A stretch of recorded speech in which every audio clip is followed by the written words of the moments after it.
It is time for your heart space to hold more of your true nature.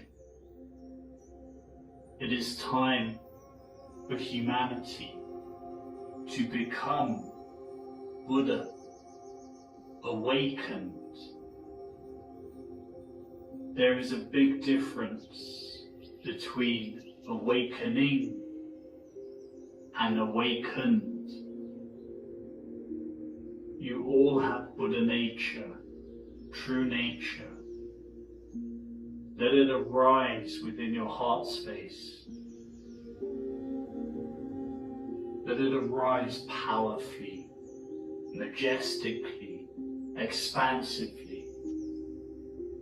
So many energies supporting you in your heart's expansion, in the awakening of you to become true nature in the body as you walk on this planet now, in this incarnation.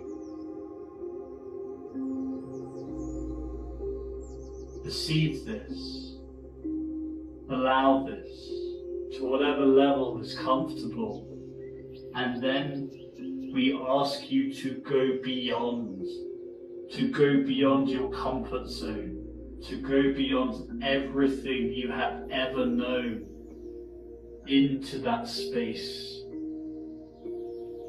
of the unknown, into that space of your heart which exists and has been waiting for you to experience it, to acknowledge it.